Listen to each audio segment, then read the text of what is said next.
This is a sad sock story about multiplying and dividing integers. Violet DeMatthew was a very happy girl. She enjoyed going to school.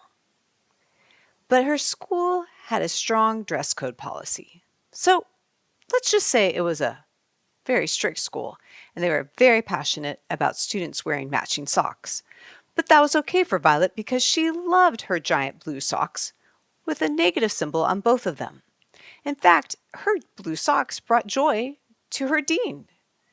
We might even say her dean was positive when she was wearing those blue socks. But every good story usually has a twist in it, and so does the story of Violet.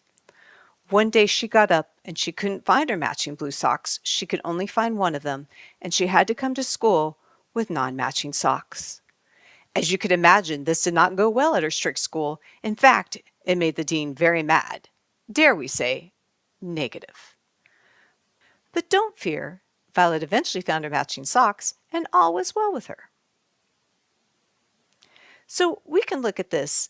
If I have two positive numbers, those are matching, just like Violet's socks.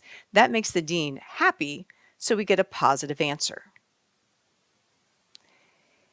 If I have a positive sock and a negative sock, that makes the dean mad or negative, so we get a negative answer. Likewise, if I also have a positive and a negative sock, this makes the deans mad, so we have a negative answer. And very lastly, if I have two negative socks or two negative numbers, which are matching, that's going to make the deans happy. Let's look at some practice problems. So for our first one, we have negative 5 times 6. I'm going to give you just a little bit to think about that. All right, I have a negative 5 and a positive 6. My socks are not matching, so I'm going to end up with a negative 30.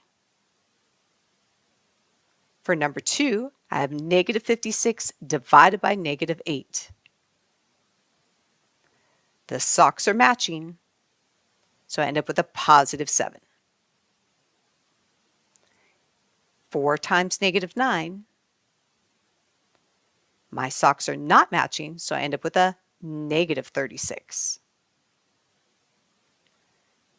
2 times 3, hope that one's not too tricky for you.